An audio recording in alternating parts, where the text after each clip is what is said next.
Okay, two things. Number one, check me on Instagram at RichieBKid. And number two, you know I'm cheap. I bought this flood salvage Tesla at auction. And yes, you've heard the story a million times. I got it for 15 grand. Then I bought another one for 15 grand. Put them together and I sold the parts and ended up getting this car for about $6,500. Not including my labor, which would have added up to about $6.5 million. But you know what? You can't add up labor charges when you're having fun. For example, after you have sex, do you send the other person a bill? Probably not. Well, actually, in some cases, you might, depending on your profession. So I drove the car for a while, and I decided I wanted to change things up a bit. I started the electrified garage, and I wanted something a little bit more flashy and a little bit more noticeable to get people's attention. I wanted to make the car look a little bit more modern, so I decided to do the front end upgrade. Now, the front end upgrade in the Model S, you have to remove what's known as a nose cone front bumper, and you get a smoother front bumper to make the car look a little bit better. The 2012 to 2015 cars had the nose cone, and the 2016 and up cars all had the refreshed front. Now, there's two ways of doing this. You can retrofit the front bumper yourself. You can buy a used refreshed front bumper on eBay for about $275. Then go to Tesla and spend about another $250 or so in front end parts. Then take it in for paint for another $500 to $600, and you have yourself a front end conversion for about $1,100 or so. However, it won't be perfect. It'll look about 90% of the way to OEM. The front bumper will stick out slightly, as you can see in this photo here, as opposed to the OEM look, which the hood comes right to the end of the bumper. So if you really want to go OEM, you need to buy the new hood as well, which is slightly longer, but that actually comes with its own set of issues. But for most, this is good enough. Now, I went ahead and I bought a front bumper on eBay for $275, as well as a new longer hood, as well as all the OEM parts to get this sexy front bumper on the car. But after that, 3 of my close friends decided that they also wanted to do the front end upgrade, so I got sidetracked doing their upgrades, and here I go again, working on everyone else's Teslas instead of my own. However, while I'm working on other people's Teslas, I do it while listening to my Cove speaker. That's right. Now, this portable Bluetooth speaker is great. There's a good-sized subwoofer at the bottom to give my small garage that great sound. And there's also very nicely styled rubber grips at the bottom, so the speaker doesn't slip when it's on a moving surface. It can also be turned vertically to save on space, and there's rubber grips there as well. It also has an indoor and outdoor mode, so you can listen to music in your home or take it outside to play music on a patio. And it also has a very large volume button that you can easily adjust the volume with gloves on or off. It's a great speaker, and believe it or not, to think I used to use headphones when working on a car, what a mistake that was. But the Cove is great. I use it when I'm listening to my excellent choice of modern or classical music, or pair it to my phone to listen to one of Sam the Snake's voicemails. If you click on my link in the description box below, you'll get 65% off the price of your very own Cove speaker. I wanted to thank everyone over at Cove for sponsoring this video and making a great product.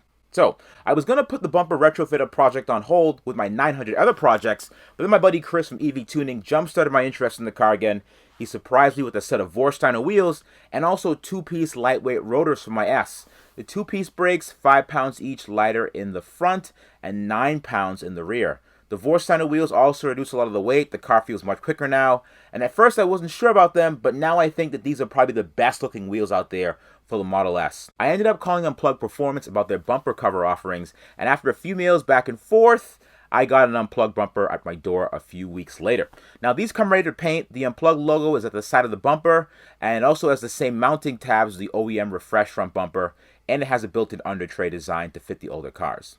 Now, Unplugged did not ship this bumper with the leaves.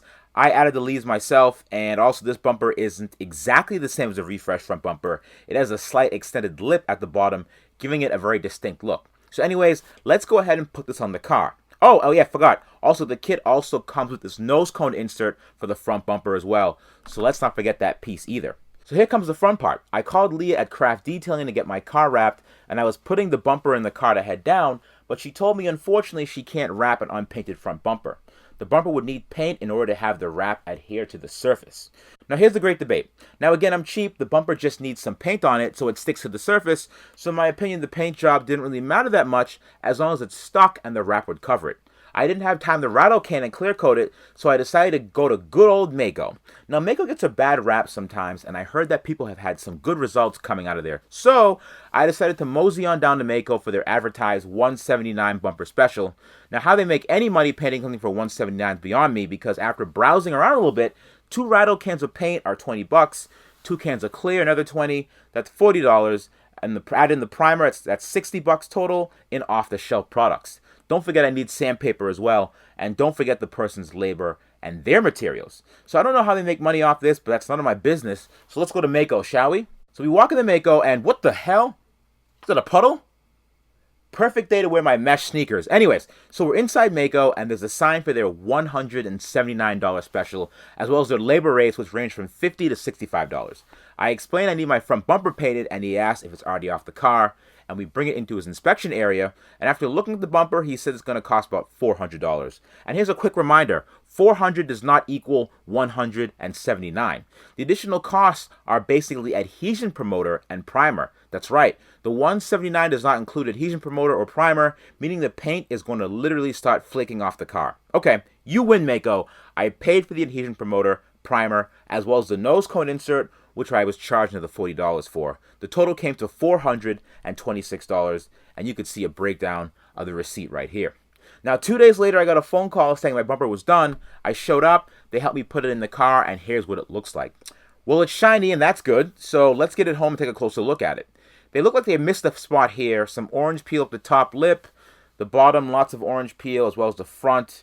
And here's a quick shot of the inside of the bumper. The nose cone's the same thing. Lots of pitting and contaminants in the nose, as well as the T. So the paint job looks like the $179 paint job, but I ended up paying more. Again, it's Maaco. I set my expectations accordingly, and I'm not even mad at this point because, again, it's going to be covered by the wrap.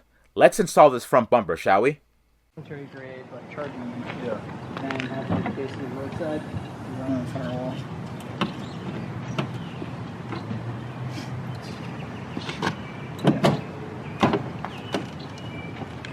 That's not like that. Did I put those headlights in? Who else did?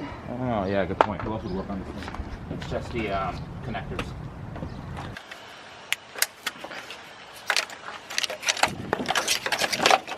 That is high. There you go. That is the old bumper.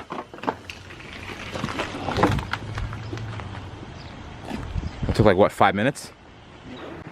Oh, because it's the wheel well area. Remove the clips. Well, you should have it.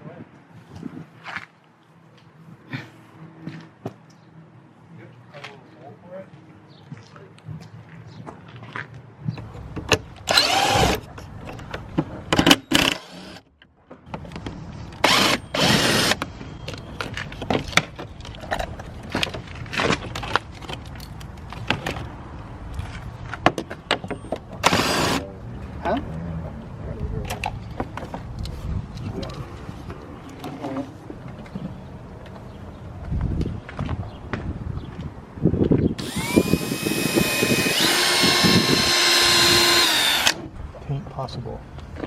Okay. I mean, I suppose it's close, right? No, look. No, up there is way. Oh, so we have to cut this then.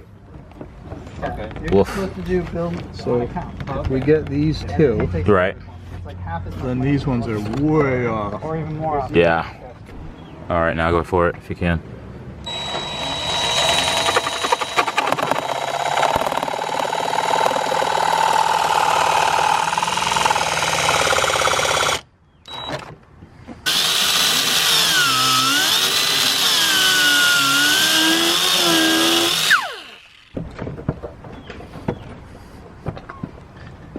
It's a little better. Yeah. It's a lot better, actually. Well, minus that last tap down here, right? Oh, no, even that's better. Yeah, we're getting there. Yes, we're getting there.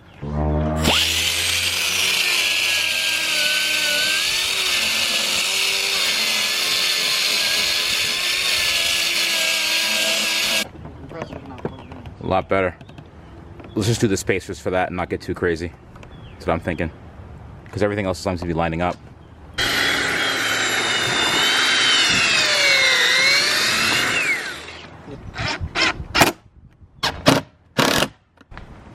Alright, get that bad boy in there.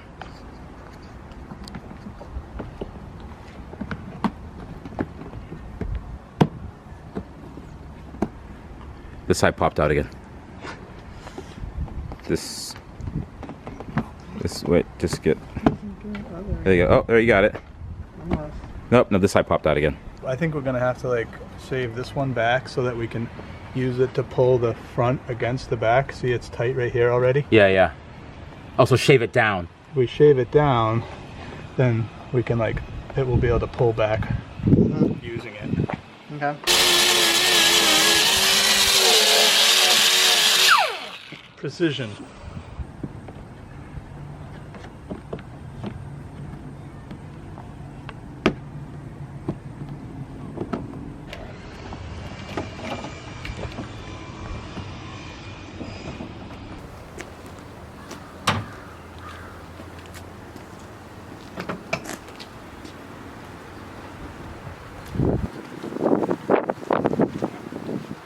Okay, so the bumper's on the car, and after driving it in the sunlight, the bumper paint almost looks like it's brown compared to the rest of the car, which is actually black.